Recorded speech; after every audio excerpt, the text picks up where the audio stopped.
Sir पहले राम मंदिर बन गया, उसके ऊपर एक हंगामा रहा बाबरी मस्जिद पे, फिर ज्ञानवापी मस्जिद जो थी उसके बारे में हमने सुना। अब अजमेर शरीफ, बहुत नाम है अजमेर शरीफ का, पाकिस्तान से भी कई बार सुना है लोग जाते हैं। अब वहां से शिव जी का मंदिर बताया जा रहा है। ये सिलसिला कहाँ जाकर रुकेगा? कश्मीर के एक जाने माने लीडर होते थे सैफुद्दीन सोज, उनका एक स्टेटमेंट था आरजू जी। उन्होंने बाबरी काउंसिल में एक बात कही, और वो ये सिंपल वर्ड्स में कहा कि देखो, तुमने हिंदुस्तान में बहुत कुछ अचीव कर लिया, आपको पाकिस्तान मिल गया, दो दो देश मिल गए, मुसलमानों को कहा 2 देश मिल गए, हिंदुस्तान में तुमने 3 लाख मस्जिदें बना ली, तुम इतने ताकतवर हो कि तुम जिस तरफ वोट डाल दो पल्लड़ा उस तरफ जाता है और सरकार बन जाती है। तुमने 40,000 मंदिरों के ऊपर मस्जिदें बना रखी और हिंदू कुछ नहीं बोल रहा। एक टूटा हुआ सा ढांचा है, जिसे उसने डोरमेट कहा, कि एक डोरमेट को आप उर्दू में क्या कहते हैं मुझे नहीं पता, बस वो वर्ड यूज किया कि वो जो पायदान है, डोरमेट ही कहते हैं। हाँ हाँ, पायदान जो है वो पायदान बच गया है, और तुमने सारा सब कुछ कब्जा लिया, और तुमने दुनिया में और कोई कंट्री में ऐसा नहीं मिल सकता था जो इंडिया में है, तुमने सब ले लिया, एक पायदान बचा हुआ। हिंदू कह रहा है यार ये पायदान तो छोड़ दो, 3 मंदिर मांग रहे, 3 मंदिर दे दो। उसके बाद मुझे ऐसा लगता है कि हिंदू को जगाने का आरएसएस का जो एजेंडा है वो खत्म हो जाएगा, और उसके बाद हिंदू कभी बोलेगा नहीं। वहां बैठे हुए मौलाना कहते तुम पायदान की बात करते हो, हम तो सुई के बराबर जगह नहीं देंगे, और जो है हिंदुओं का वो भी छीन लेंगे। ये मौलानाओं का उस बाबरी काउंसिल की मीटिंग में डिस्कशन था। अब आप सोचिए, तो उन्होंने उठते हुए कहा था कि तुमने उस पायदान के चक्कर में इस हिंदू को जगा दिया है। बात है 1990-91 की, कि पायदान के चक्कर में तुमने इस हिंदू को जगा दिया है। अब ये तुमसे हर वो चीज छीनेगा जो तुमने 1000 साल में या 1100 साल में 1200 साल में बनाई है, और तुमसे 1100-1200 साल का बदला लेगा, और तुम कुछ नहीं कर पाओगे। हमने सिर्फ 3 मंदिर मांगे थे, 3 मंदिर, अयोध्या, काशी, मथुरा। विश्व हिंदू परिषद कहती है 40,000 मंदिर हैं जिनके ऊपर आपने मस्जिदें बना रखी हैं, वो ऑन रिकॉर्ड हैं, सिर्फ 3 मंदिर दे दो, उसके बाद हम कभी कुछ नहीं मांगेंगे आपसे।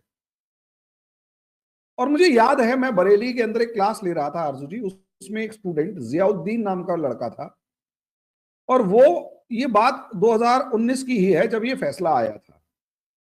उस टाइम पर मैं वहां क्लास लेने गया हुआ था, तो वहां स्टूडेंट्स ने मेरे से पूछा, अब ये नया नया डिसीजन आया था, मुस्लिम स्टूडेंट्स भी थे, हिंदू भी थे, तो उसमें एक लड़के ने, बच्चों ने मेरे से पूछा था इसका सॉल्यूशन क्या है। मैंने कहा देखो यार, जब लड़ाई हो रही होती है ना तो कोई सॉल्यूशन नहीं होता, कहीं ना कहीं अगर बहुत कुछ है तो एक आधा कुछ देने में कोई बुराई नहीं है।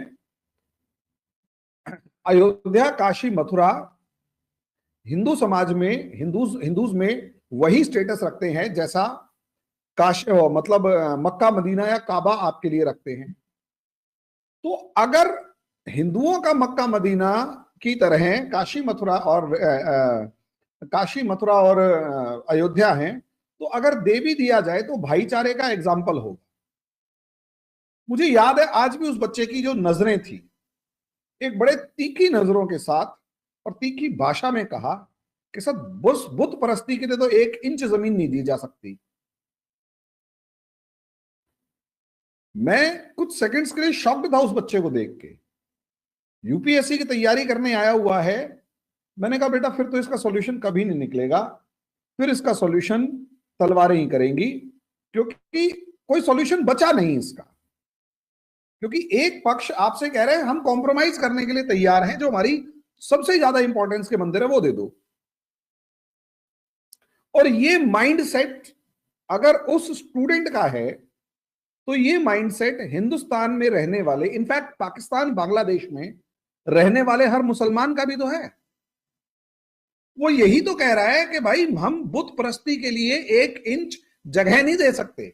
सर बहुत से लोग ये भी कह रहे हैं कि हिंदुस्तान जो है वो पाकिस्तान के नक्शे कदम पे चल रहा है, और अब हिंदुस्तान वही कर रहा है जो पहले पाकिस्तान करता रहा है अपनी माइनॉरिटी के साथ।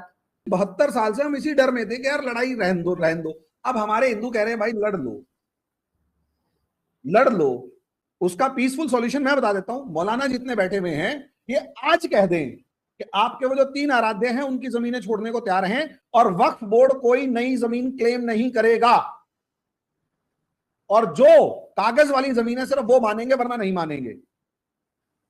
वो जमीन सिर्फ वो वाली जो कागज वाली, और हिंदू बिल्कुल रिकॉग्नाइज करेंगे। और जो यहां तक की जो आयतें आपके कुरान में भी लिखी हुई हैं जो ये कह रही हैं कि भाई हिंदू काफिर है और उसे मार दो। जय हिंद दोस्तों, स्वागत है आपका दीपक न्यूज़ चैनल में।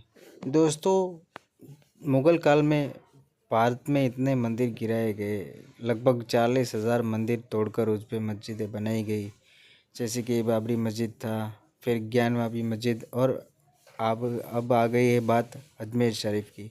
तो कहना यही है लोगों का कि अजमेर शरीफ के नीचे पहले शिव मंदिर हुआ करता था, तो इसकी जांच हो रही है अभी, और केस भी कोर्ट में चला है और चल रहा है, डिसीजन आएगा अभी।